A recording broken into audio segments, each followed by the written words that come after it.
In just 19 seconds, Jasmine Crockett flipped the entire state of Texas on live TV. She exposed a secret plan to erase 3 minority districts and made Governor Greg Abbott lose control in front of 42 million Americans. One red folder, one map, and a microphone that didn't cut fast enough. But what exactly did Jasmine reveal that left the most powerful man in Texas speechless? Stay with us. This is a story worth every second of your time. The congressional hearing room in Austin was a stage built for conflict. Marble columns stood like silent sentinels under the glare of television lights, each one reflecting the restless movement of camera crews from CNN, MSNBC, and Fox. The air was unnaturally still, as if even the air vents were holding back their breath. Today wasn't about routine governance, it was about survival, and everyone in that room knew it. The first door opened. Greg Abbott entered, his wheelchair cutting a slow, deliberate path down the center aisle.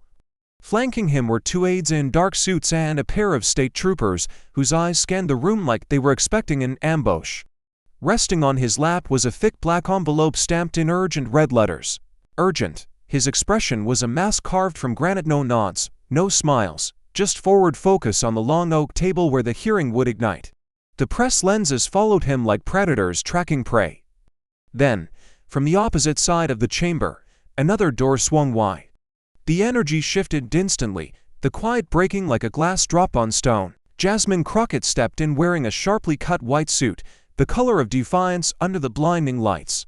In her left hand, a red folder plain, unmarked, but somehow heavier than its weight. Her walk was unhurried, her heels striking the marble with precise rhythm, a metronome of intent. She didn't glance at the cameras, though their shutters burst like a rolling drumline around her. Up in the press box, Rachel Maddow leaned into her mic. This isn't just a hearing. It's a war for the soul of Texas. The word seemed to hang in the air. In the second row, a young aide from Abbott's office whispered urgently into an earpiece, his gaze locked on that red folder as if it were a live explosive. Jasmine reached her seat opposite Abbott. She set the folder down with a muted tongue, a small sound that carried the weight of a gavel. Slowly, she raised her eyes to meet his. For a moment, the room shrank to just 2 people, 2 weapons drawn without moving an inch. Abbott's fingers flexed against the envelope. Jasmine's lips curved, not into a smile, but into the barest signal of warning. She leaned toward her microphone, her voice slow but steady, just enough for the pickup to carry across the airwaves. They want silence. I brought fire. A ripple went through the press corps. Someone whispered, "Oh, hell," under their breath. And in that moment, before any evidence was presented, before a single accusation was read, everyone watching, in the room or across the country, understood one thing: the explosion had already begun. Abbott's fingers tapped the edge of the black envelope once, twice, before he broke the seal. The sound of tearing paper, amplified by the microphones, sliced through the silence like a warning shot. He pulled out a thick stack of documents, fanned them on the table, and spoke without glancing at anyone. "This morning, I filed a lawsuit to remove 3 congressional districts currently represented by members of the Democratic Party," he said, voice flat but heavy with finality. "This action is to protect the integrity of Texas elections." The words dropped into the room like lead, but before they could settle, Jasmine leaned forward. "You mean eliminate our voters?" she said, her tone measured but sharp enough to cut, not protect them. Her voice didn't rise, yet it commanded every inch of the chamber. A few members shifted uncomfortably in their seats. Others stared at the table, unwilling to meet her gaze. Abbott ignored her, sliding a large laminated sheet from beneath the papers. He turned it toward the audience and cameras, a new congressional district map, lines freshly drawn in thick, confident red. At first glance, it looked ordinary. Then the details emerged. Entire neighborhoods in Dallas and Houston, once unified, were fractured into jagged shards across multiple districts. Austin's urban core, home to tens of thousands of young, diverse voters, was carved out like a puzzle piece and replaced with sprawling suburban blocks. Black and Latino communities were sliced apart, their voting power diluted beyond recognition. The screen behind Abbott lit up with a blown-up version of the map, and as the changes became clear, the sound of gasps swept through the room. Even the seasoned reporters, usually expressionless in the face of political theater, looked stunned. From the press box, Rachel Maddow's voice tightened. "This is surgical," she said, into her mic. Surgical in precision and in intent. On social platforms, tags erupted in real time. #MapGay and #WeArePeople. Phones vibrated along the desks of aides and lawmakers as alerts poured in. Outside, protesters who had been watching the live stream from their phones began chanting louder, the noise faint but audible through the thick walls of the Capitol.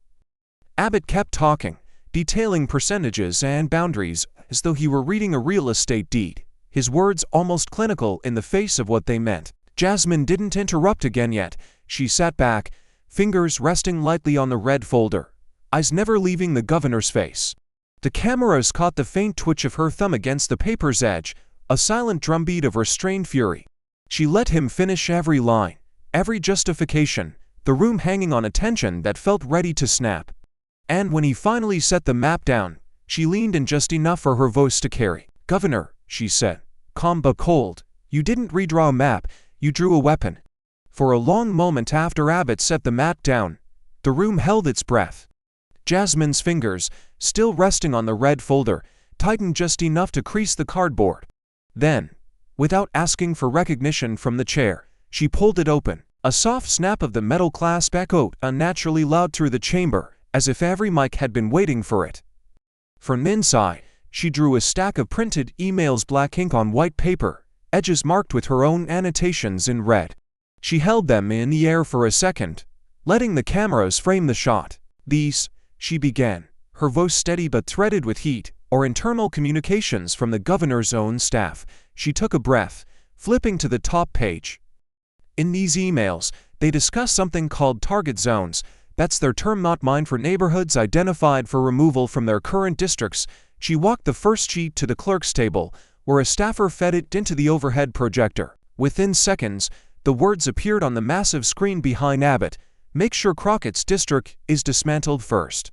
The line sat there in cold, unforgiving Arial font, impossible to spin away. A ripple of shock moved through the audience seating, followed by a faint commotion outside the chamber doors. Abbott's aides exchanged frantic looks, one of them scribbling notes so fast the pen's tip snapped. Jasmine turned back to the microphone. "They didn't just redraw lines," she said. "They used artificial intelligence to calculate which black communities had the highest turnout, and then they cut them to pieces." On the live feed, Rachel Maddow's voice wavered, the crack unmistakable even to casual viewers. "Did the governor just get caught rigging a state?" she asked, her tone halfway between disbelief and grim confirmation. On Twitter, #EraseUs doubled in volume. #Abbott emails trended within minutes. Jasmine tapped the next document. "Here's another one." They even ran simulations to test how many minority voters could be eliminated from competitive districts without drawing federal scrutiny. They called it efficiency. The word hung there like an accusation carved in stone. Abbott shifted in his chair, his jaw locked, but still said nothing. Jasmine's eyes narrowed. "Governor, you said this was about protecting the integrity of our elections. But when you treat communities like obstacles, when you reduce human beings to data points in a spreadsheet, that's not integrity. That's erasure." She let the silence swell for 3 long beats, the tension pulling tight like a wire. Then she leaned forward, her voice dropping into a measured, lethal calm. "You want to erase me? Let's start with your lies." The chamber erupted, reporters shouting questions, aides rushing toward Abbott, protest chants from outside bleeding through the walls. But the camera stayed locked on Jasmine's face, unblinking, unyielding, as if daring the nation to look away. "If your community disappeared from the map, would you still fight to be seen?" The chamber hadn't yet recovered from the shock of the emails, and Jasmine turned toward the large projection screen.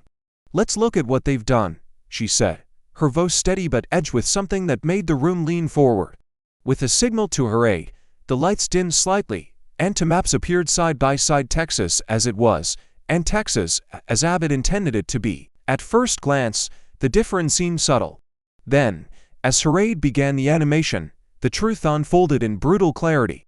Colored lines representing districts twisted, shrank, and split like glass under pressure.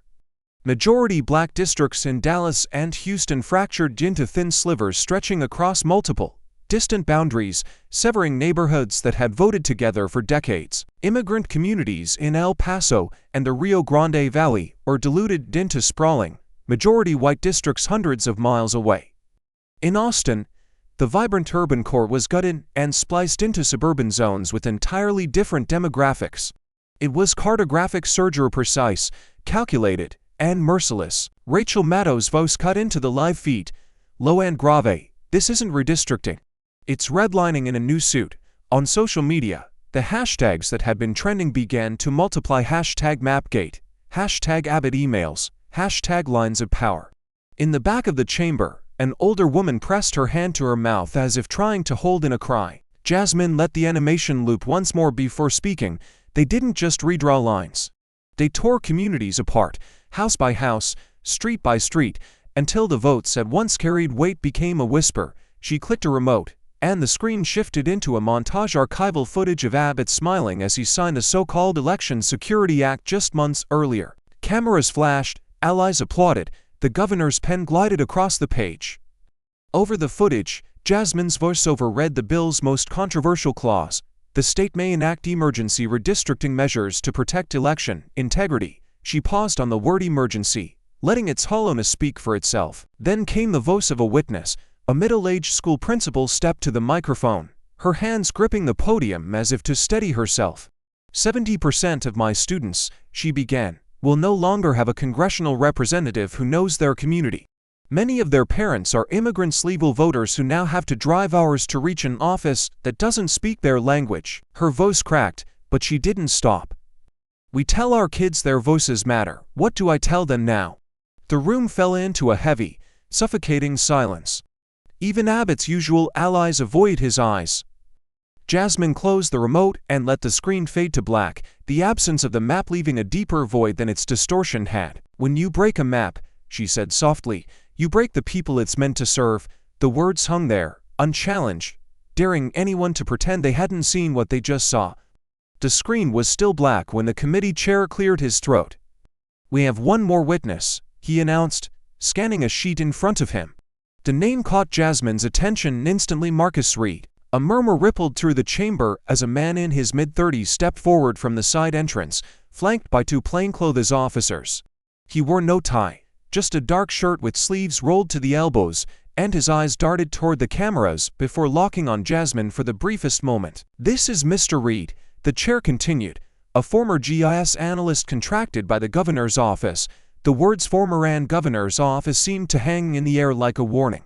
Marcus sat, adjusted the microphone, and spoke with a quiet, deliberate tone. I created the mapping models used in the proposed redistricting plan, he began. But what I didn't know at first was that I was building a weapon. A sharp inhale swept through the audience. Jasmine leaned forward. Tell them what you mean, she said. Marcus nodded, flipping open a slim laptop. On the monitors around the room, a spreadsheet filled with color-coded data came into focus. These, he explained, are voter profiles, race, voting history, turnout rates fed directly into an AI-driven algorithm. The goal was not equal representation. It was to isolate and fracture the most consistent minority voting blocks in Texas. He clicked again, and the map from Abbott's presentation reappeared, now overlaid with red dots marking high turnout black neighborhoods. In the proposed plan, every cluster was split apart. From the press box, Rachel Maddow's voice hardened. They didn't just draw lines. They programmed discrimination. Marcus tapped a folder on the desk, sliding it toward the clerk. Here are internal emails, he said. Direct orders from the governor's office. Here, read this one. On the projector, the text appeared in full. Prioritize dismantling Crockett's district. Focus on reducing minority-majority areas to below 42% where possible. Abbott's jaw tightened, his hands gripping the armrests of his chair. One of his aides whispered urgently into a phone, but the damage was already spreading beyond the room. On Twitter, hashtag #GregGetAbbott exploded within minutes, joined by hashtag #DigitalVoterPurge. Notifications lit up phones across the chamber as screenshots of the email blasted across every major platform. Marcus looked directly into the camera broadcasting nationwide. I came forward because lines on a map can outlast the people who drew them. And if those lines are built to silence, they will silence for generations. His voice wavered, but he didn't look away. Jasmine gave the smallest nod, the kind shared between soldiers in the same trench. The chair's gavel struck once, but it did nothing to quell the storm now raging inside and outside the Capitol. What had started as lines and numbers had just turned into a confession, and the kind of evidence that can't be redrawn. Abbott's knuckles whitened on the armrests, the tendons in his jaw flexing as Marcus Reed's final words still hung in the air. "Enough," he snapped, leaning toward his microphone, his voice carrying the sharp crack of someone cornered. "These so-called documents are a coordinated smear half-truths and doctored files." He shuffled the papers in front of him, but the stiffness in his movements betrayed something deeper than anger. "We had to do what was necessary to keep Texas red." The instant the words left his mouth, it was as if the temperature in the room dropped 10 degrees. Jasmine didn't blink. "At the cost of democracy?" she asked, her tone flat but cutting, like a blade honed on stone. The question seemed to freeze him mid-breath. From the press box, Rachel Maddow whispered into the live feed, "That's not a slip, that's an admission." Phones in the gallery lit up as reporters typed furiously, the sound of clicking keys a mechanical chorus to the rising tension. Abbott leaned back, masking his hesitation with a scoff. "Congresswoman Crockett is parading falsified evidence," he said, the corners of his mouth curling into a tight, defensive smile. "You can make metadata say whatever you want." Jasmine's hand moved to the red folder with the precision of someone pulling a pin from a grenade. "Is that so?" she said, sliding out a sheet of paper and a USB drive. She handed both to the clerk, who loaded the drive into the projection system. The main screen flickered, then displayed the original email file's metadata fields expanded and highlighted, showing creation dates, sender addresses, and secure government servers. "This isn't mine," Jasmine said, her voice low but resonant. "This is yours, time-stamped, authenticated, and very, very real." The camera caught Abbott's eyes flickering toward his aides once, twice, as if searching for an escape route that didn't exist. In the control rooms of Fox News, someone made the call. The feed cut abruptly to a commercial break, but MSNBC doubled down, zooming in on the damning lines of the email, overlaying them with Abbott's own voice from earlier. "We had to do what was necessary to keep Texas red." The split-screen effect was devastating, half his face frozen mid-sentence, half the evidence spelling out his intent. The hum of conversation in the chamber rose like a tide, and outside the walls, protest chants began to sync with the beat of hands pounding on the Capitol steps. Abbott tried to speak again, but the words stumbled out as fragments. Jasmine didn't need to say another word. She simply folded her hands and let the silence work like a slow turn of the screw. In that stillness, it wasn't the shouts or the hashtags that carried the weight, it was the image of a governor unraveling, live, with no way to redraw what the nation had just seen.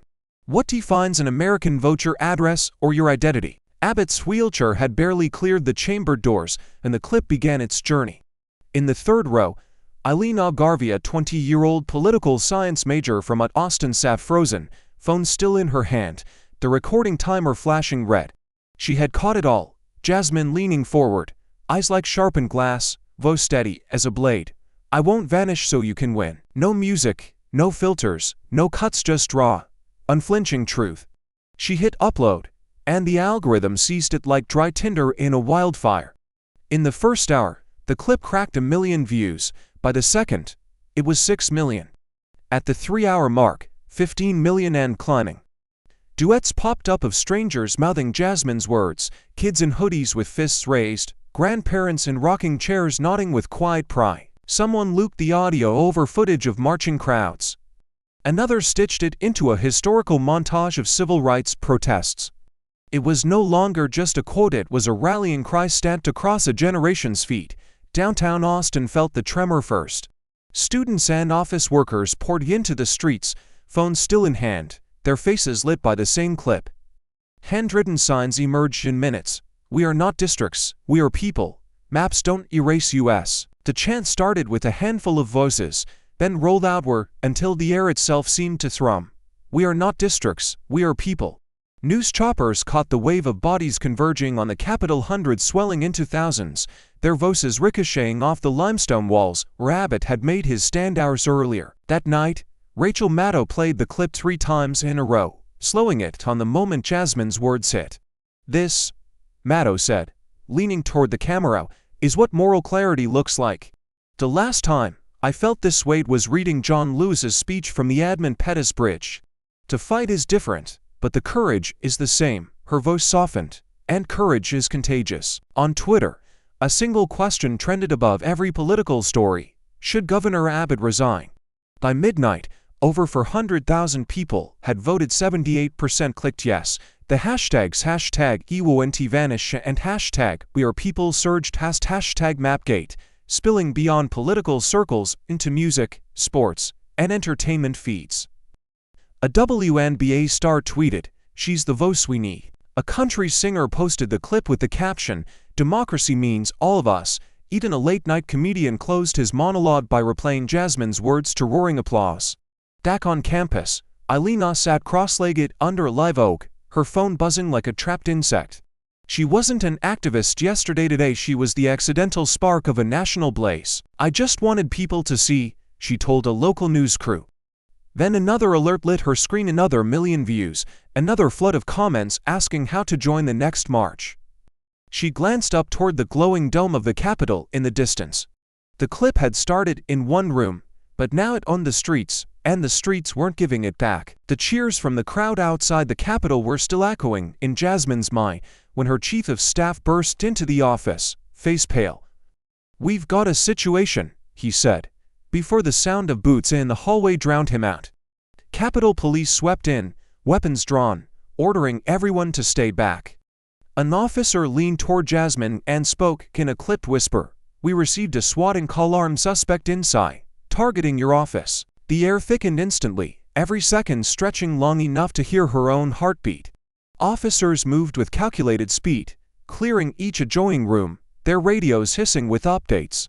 Through the partially closed blinds, Jasmine caught a glimpse of flashing red and blue lights painting the marble corridor. Her phone buzzed a blocked number. Against the advice in her gut, she answered. The voice on the other end was low, metallic, almost rehearsed, "Stay quiet. Or disappear." Then a click. No background noise, no breathing. Just dead air that felt colder than the words themselves. Rachel Maddow's team got wind of the situation within minutes. By the time the all-clear was given, her live broadcast cut in with a breaking news banner: attempted break-in at Congresswoman Crockett's office. Grainy security footage showed a shadowed figure jiggling the locked door handle minutes before the swatting call was made. The footage looped on every network except Fox, which avoided it entirely. On social media, #StayQuiet or disappear trended alongside #WeArePeople, fueling speculation and outrage in equal measure. Jasmine sat at her desk, the red folder still beside her, untouched since the hearing. She stared at it for a moment, fingers tracing its edge like a trigger guard. In her mind, the voice replayed, not as a threat but as confirmation. "They fear what I reveal, that means I'm right." She felt the weight of it, not as a burden, but as proof that the fight had landed where it was meant to. Her aide urged her to go home, to lay low for a few days, but Jasmine shook her head. "If I disappear from the public eye now, they win before the next battle even begins." She opened her laptop, the glow lighting the determined set of her jaw, and sent a single-line email to her communications director. "Schedule prime time. 9 p.m. tonight." Full statement. Outside, the chants hadn't stopped. If anything, they had grown louder in defiance.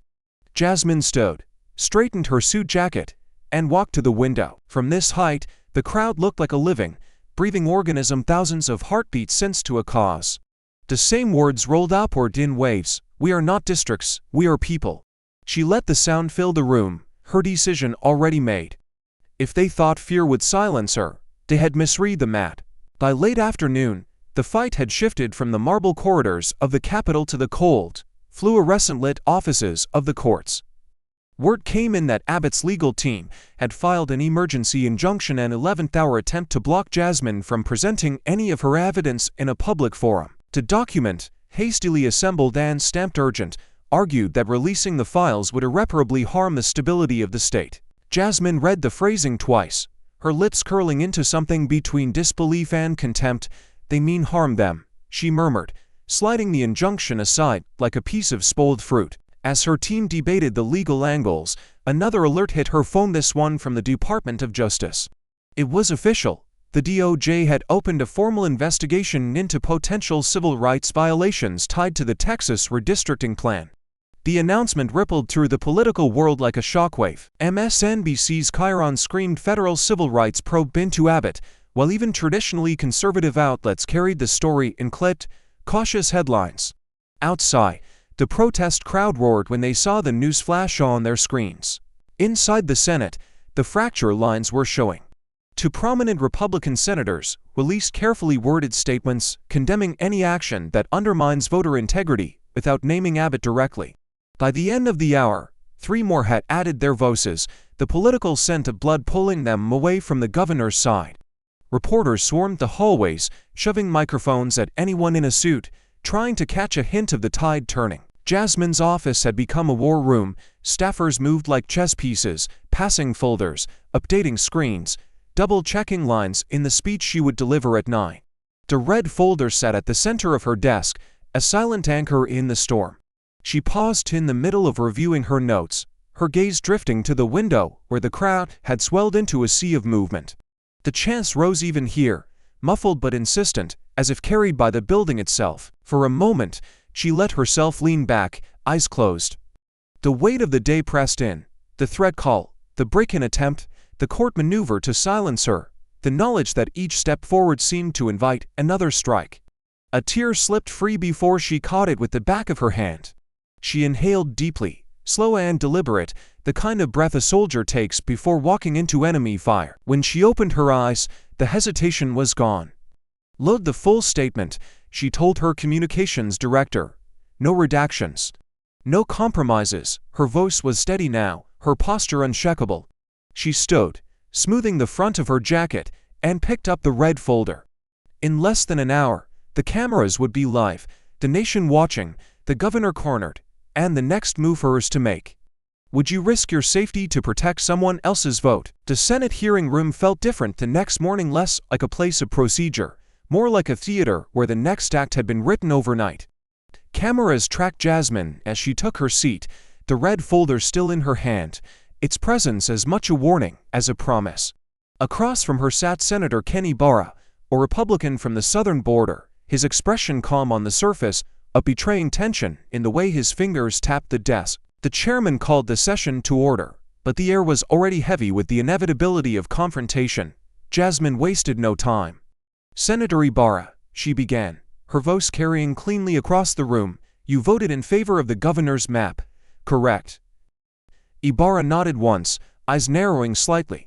She clicked a remote, and on the large screen behind her, a district overlay lit up in sharp red lines. "This," she said, pointing, "is your childhood neighborhood in Laredo." The image zoomed in, revealing streets and landmarks that Ibarra had once walked as a boy. Under Abbott's plan, it's been split into 3 separate districts, each anchored hundreds of miles away. "Did you know that when you voted yes?" Ibarra's jaw shifted, but he didn't speak. Jasmine leaned in, her tone quieter now, pulling the room closer. "Would your grandmother have a voice in this, Texas?" The question landed like a blow, more personal than any statistic or policy line. In the second row, Ibarra's aide, barely out of her 20s, lifted a trembling hand to her cheek, wiping away a tear she hadn't meant to let fall. Ibarra's silence stretched, the weight of it filling every corner of the chamber. From the press box, Rachel Maddow's voice cut through the live feed. "It's no longer partisan. It's personal." The words echo in living rooms across the country, framing the moment in real time. Outside, the crowd monitoring the session on giant screens held its breath. The chant paused mid-beat as if the air itself was listening for his answer. Finally, Ibarra's gaze dropped to the papers in front of him. His fingers stopped tapping. He started, but the word caught in his throat. Jasmine didn't push. She let the silence hang, a mirror forcing him to look at himself. The screen behind them still showed the map of his neighborhood, the dividing lines like scars across familiar streets. Cameras zoomed in on his face, the internal conflict visible even through the practiced stillness of a politician. When he spoke again, his voice was softer. "I didn't know it would look like this." It wasn't an excuse, and Jasmine didn't treat it like one. She simply nodded once, the point made, the truth exposed without raising her voice. The gavel struck to move the hearing forward, but the moment had already burned itself into the narrative of fracture lying not just in policy, but in loyalty. The chamber was still thick with the weight of Jasmine's question when Ibarra finally exhaled, the sound almost lost under the scratching of reporters' pens. His hands, once steady on the desk, trembled slightly as he leaned into the microphone. "I didn't sign up to erase people." The words weren't loud, but in the stillness, they carried like a confession in a cathedral. Every head in the room turned toward him, including Abbott's. For a moment, Abbott's face froze, an expression caught between disbelief and fury before he masked it with a tight, impatient smirk. Ibarra continued, voice gaining strength as he spoke. "I move that this committee delay the vote on the governor's redistricting plan until a full, independent review is conducted." The clerk's head snapped up, eyes wide, unsure if he'd heard correctly. On the live feed, Rachel Maddow's tone sharpened. "That's a Republican senator breaking ranks." Laugh. In real time, the sound from outside was faint at first and it swelled. The crowd that had been watching the hearing on massive screens erupted, the cheer rolling toward the building like a breaking wave. Inside, the marble walls seemed to vibrate with it.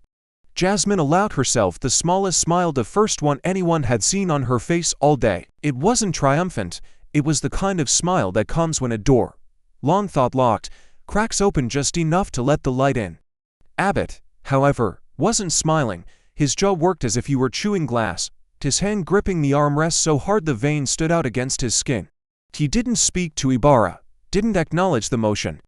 Instead, he turned to his chief of staff, muttered something through clenched teeth, and began maneuvering his wheelchair toward the exit. The cameras caught every inch of the retreat, the tension in his shoulders, the way his aide's eyes darted nervously toward the press. Ibarra sat back, the gravity of what he'd done settling over him.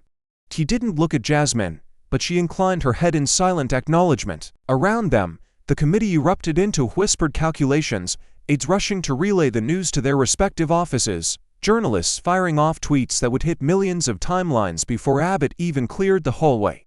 Outside, the cheers kept rising, a chant building again. "We are not districts, we are people." As Abbott's silhouette disappeared beyond the chamber doors, his chief of staff hustled after him, one hand already pressed to an earpiece, voice low and urgent. The sound of the door closing seemed to punctuate the moment, sealing it into history, a pivot point no one in that room could take back. For Jasmine, it wasn't victory, not yet. But it was proof the fault lines were spreading, and sooner or later, the whole structure might crack. The hallway outside the chamber still buzzed with the aftershocks of Ibarra's defection when Jasmine stepped out, the red folder tucked under her arm. Reporters surged toward her, microphones raised, but before she could answer a single question, a man in a charcoal suit emerged from the crowd. He moved with the deliberate calm of someone who didn't want to be remembered, his face half hidden beneath the brim of his hat. Without a word, he pressed a thick, cream-colored envelope into her hand and whispered, "Consider it." An opportunity to resolve this quietly. Then he was gone, swallowed by the chaos. Jasmine glanced at the envelope, its weight unmistakable, its flap sealed with a glossy sticker bearing the logo of one of Abbott's most influential donors. She stepped aside into a shadowed alcove, slit the seal with her thumbnail, and fanned the contents just enough to see. Bundles of $100 bills, crisp and clean, and a short typed note, "Withdraw your objections, publicly endorse the plan. The rest will be wired." She stared at it for a long beat, her pulse steady, not from shock but from the cold confirmation of what she already suspected. When she stepped back into the hallway, CNN's cameras were already rolling. She didn't hesitate. With the lens trained on her, she held the envelope up for the world to see, thumb pressed against the bills so they didn't spill. "This," she said, her voice cutting through the din, "was handed to me not 2 minutes ago by someone tied directly to the governor's top donors." She handed it to a nearby CNN reporter, the gesture sharp and deliberate, as if she were discarding something poisonous. "Take it, show it, let the people see what they're worth to him in cash." Within minutes, the chyron flashed across television screens nationwide. Breaking news: Abbott's team attempted to bribe Congresswoman Crockett. The image of the envelope, her hand mid-motion passing it to the reporter, looped again and again on cable and social media feeds. Outside the Capitol, the crowd's chants grew fiercer, morphing into a single, rolling wave. "She can't be bought, she can't be bought." Jasmine turned back toward the camera, her gaze unwavering. "I can't be bought," she said, her tone a precise mix of defiance and calm. "But I can be broadcast." The sentence landed like a hammer, designed not just for the audience in front of her but for the millions watching at home, The millions scrolling on their phones, the millions who understood exactly what it meant to refuse a price tag. For a moment, the nose around her seemed to dim, the lens pulling tighter until it was only her face, her eyes, and the steady breath of someone who knew this fight had just escalated beyond maps and districts into something far more dangerous. Is integrity louder than power, you decide? The envelope scandal hadn't cooled for even an hour when the next shockwave hit. Just after noon, the Department of Justice released a statement so stark it sliced through every news cycle. Federal civil rights charges are now under consideration against Governor Greg Abbott under the Voting Rights Act. The language was formal, clinical, but the implications were volcanic. For the first time, the fight over the map had shifted from political theater to the possibility of a courtroom with criminal stakes. Jasmine was in her office when her communications director burst in, phone in hand. Eyes wide. "You need to see this," she said, turning the screen toward her. There it was in black and white: DOJ investigators citing credible evidence that Abbott personally approved the use of voter race and turnout data to redraw districts in a way that dilutes minority representation in violation of federal law. Attached were the very emails Jasmine had introduced in the hearing, now bearing the DOJ's seal. She read the lines twice, her pulse steady but her jaw set. Outside her window, the chants from the protesters seemed to swell with each passing minute. She finally spoke, not to anyone in the room, but to herself. "Justice isn't partisan. It's patient." The words were quiet, but they carried the weight of years spent waiting for moments like this, moments when truth moved from accusation to evidence. The announcement detonated across the media. MSNBC ran wall-to-wall coverage, the red folder image filling the screen. CNN cut to legal analysts debating sentencing guidelines. And in a rare crack in partisan armor, even Fox News couldn't ignore it.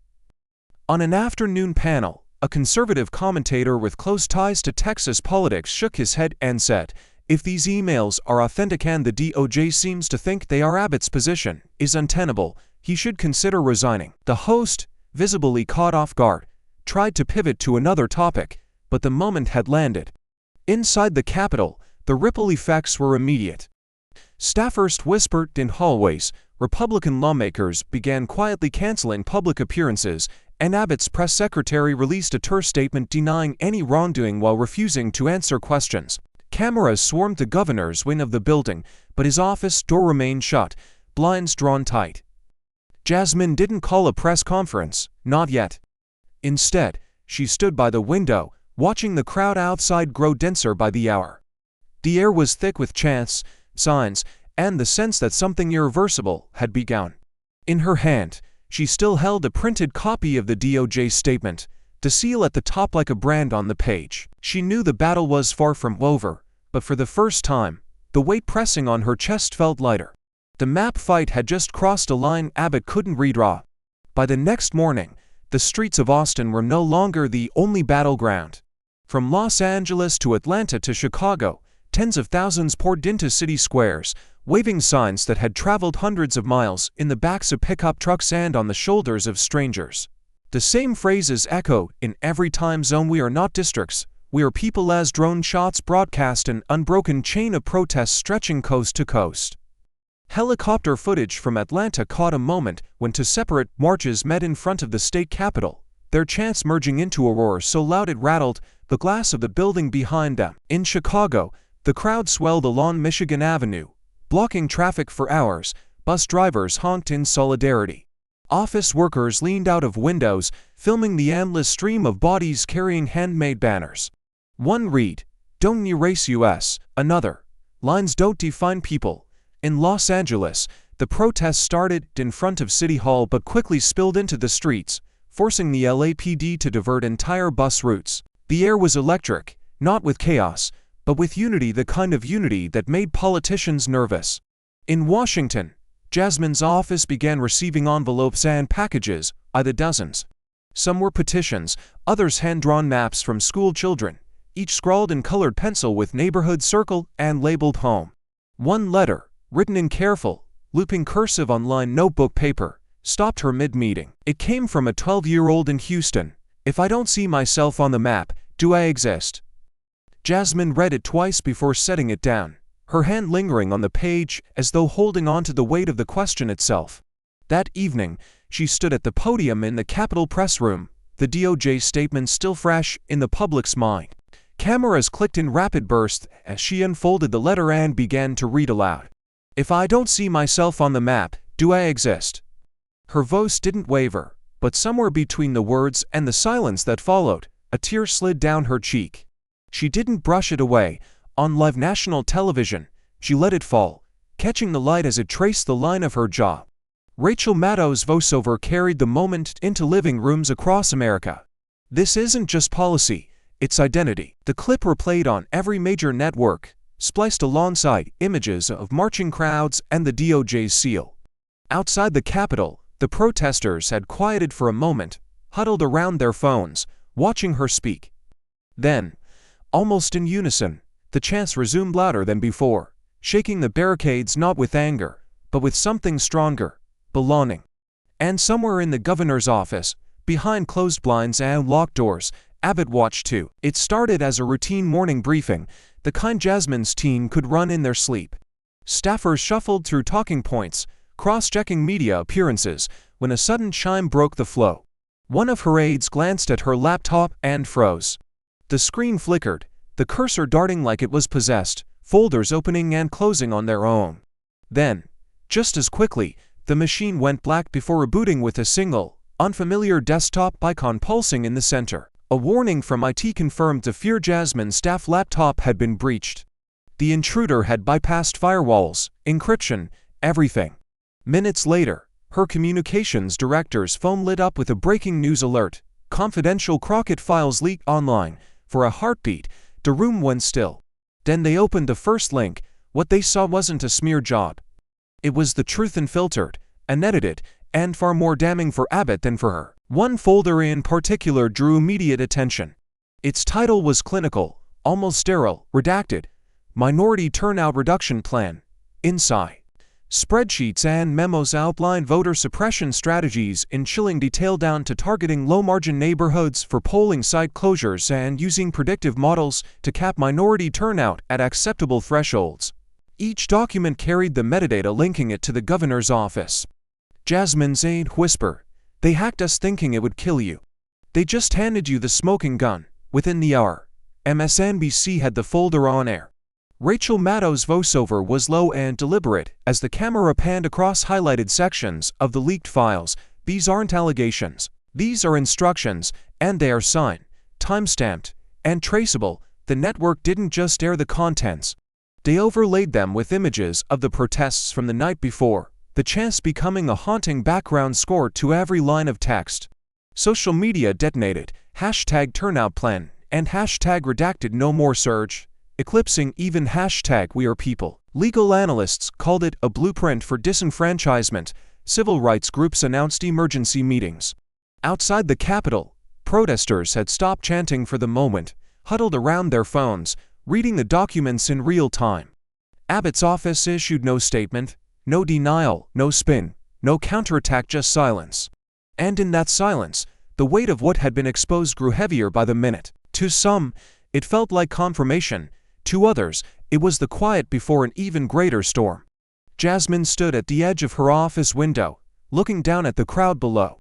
She knew this wasn't the end game, it was just another threshold crossed, another proof that the fight wasn't just about maps, but about the machinery that decided who even got to be counted. She turned to her team, her voice steady. "Get ready. We're not letting them rewrite this. When silence holds power, will you still speak?" The leaked minority turnout reduction plan was still burning through headlines, and the next voice joined the fight, not from a marble podium or a news desk, but from a laptop camera in a dorm room. Eileen Garvey, the 20-year-old Austin student who had first uploaded Jasmine's "I Won't Vanish" clip, appeared on the House Subcommittee livestream.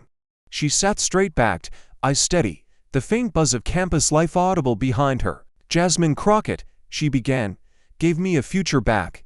And not just me, every young person who's been told we don't matter until we're old enough to be useful to them." Her voice grew stronger as she spoke, each sentence striking like a drumbeat. "We are the map, we are the lines. And if you try to erase us, we'll redraw ourselves louder than you can hide."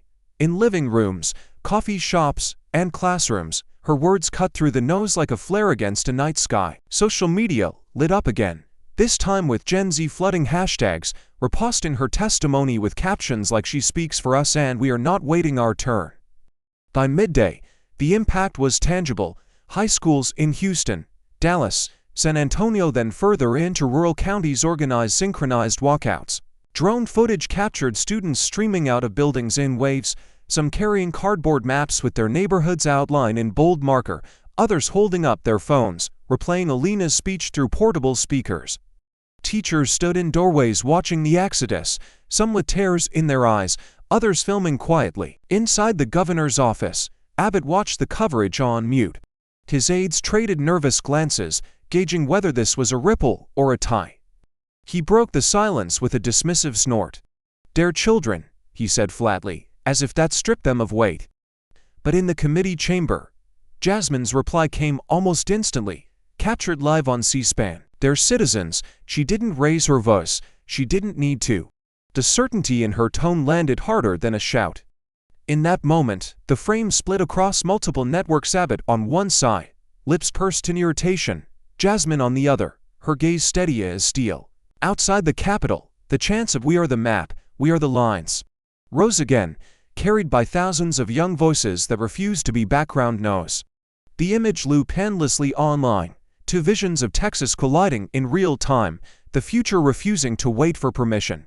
When Alina logged off her testimony, she didn't disappear back into anonymity.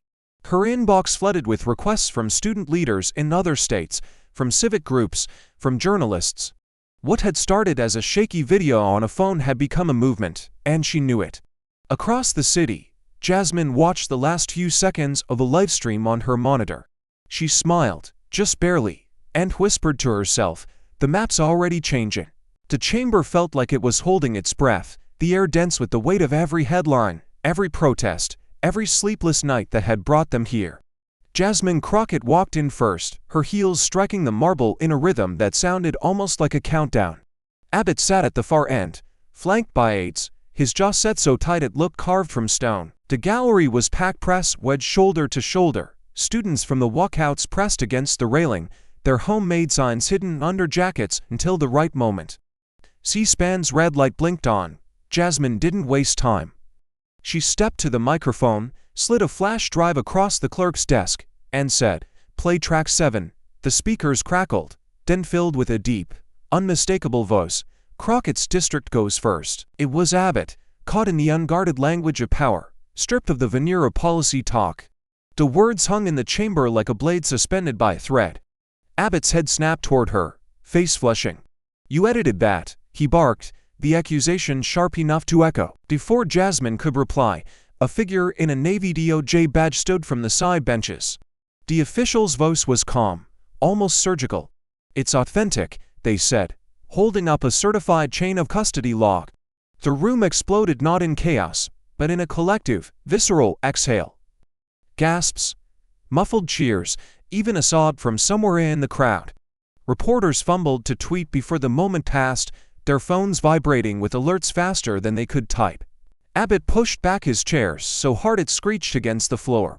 "This is a witch hunt," he shouted, his voice cracking on the last word. But the camera caught something else, his hands trembling, his gaze darting toward the exit, as if measuring the distance. Jasmine didn't move. "Governor," she said evenly, "this isn't a hunt, this is a mirror." The DOJ official approached the dais, placing a sealed folder before the committee chair. "Full transcripts and corroborating evidence," they said, then turned to Abbott. "You are now a named subject in an ongoing federal investigation under the Voting Rights Act." The sentence landed like a gavel strike, final and irreversible.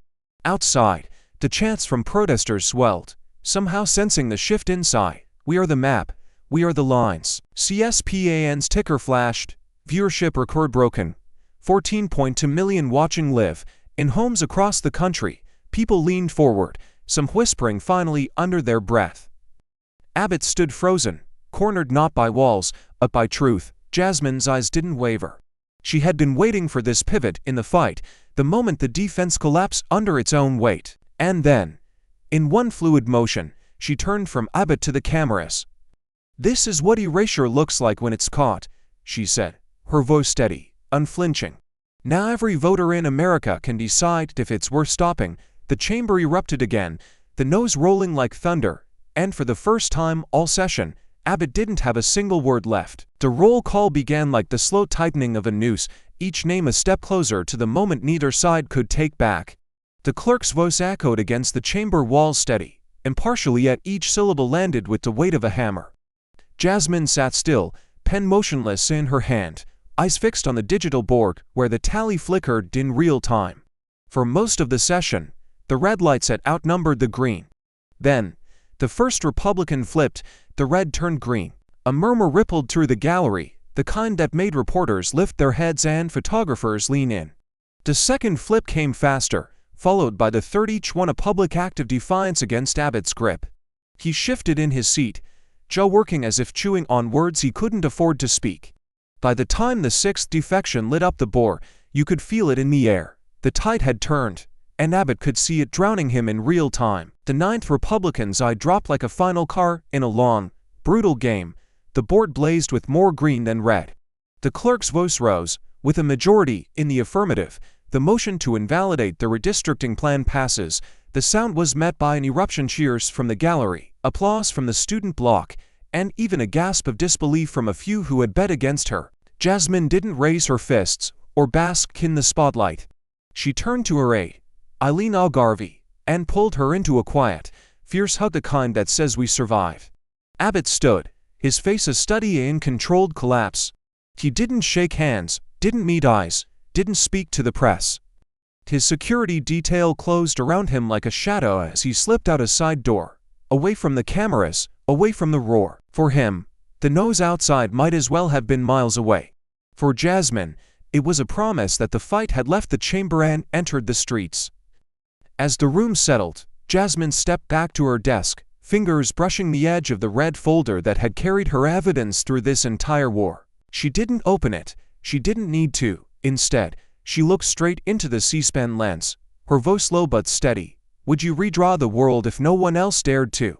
The silence that followed wasn't empty, it was electric, the kind of pause that lets a question burrow deep before the answer begins to form.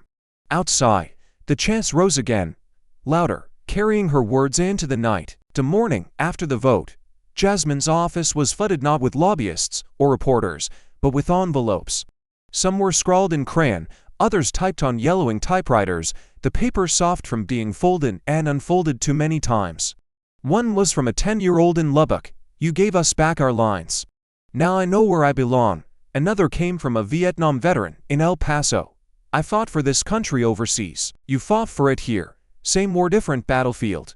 Each letter was a pulse in a map made not of borders, but of human resolve. Rachel Maddow's voice cut in over a slow montage, streets in Austin, Atlanta, Chicago, people marching not in anger, but in stubborn hope. Teachers holding handmade signs, students with backpacks chanting in unison. An elderly couple linking arms in front of the courthouse steps. Between shots, Maddow read from the letters, her tone steady but edged with something close to a "We are not districts. We are people." In the background, the soft beat of distant drums blended with the crowd's rising hum. Jasmine read one more, written in trembling cursive by a retired schoolteacher in Houston. They told me my voice didn't matter anymore. You proved them wrong. Her fingers tightened around the page, the weight of the ink pressing deeper than the paper itself. Outside, the sound of footsteps and chants swelled, a reminder that the battle in the chamber had spilled into the streets, and that victory was not the end but the ignition of something larger. In her chest, the rhythm of those voices matched her own heartbeat, steady, defiant, unstoppable. The camera light blinked red, and the room fell into the kind of silence that feels like it's listening. Jasmine stood at the podium, not in the marble chamber, but in a plain studio black backdrop, a single microphone, no audience but the millions she knew were watching. Her voice was low at first, steady as if carrying the weight of every letter she had read that morning. This fight wasn't just mine, she began, her eyes locked on the lens. It was for every voice drowned out in backrooms, buried under paperwork, or erased from a map before it could even be heard.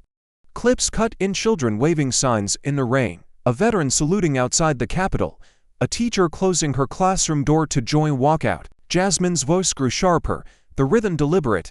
They told us the lines on a map were law. But lines are made by hands, and hands can change. Her fingers pressed against the podium, knuckles white, as if holding the country's pulse steady. Then she leaned closer, her tone softening but no less cutting. This wasn't about politics, it was about belonging, about saying to every child in every corner of Texas and beyond, you are here, you matter, and no governor, no gavel, no backroom deal can take that from you.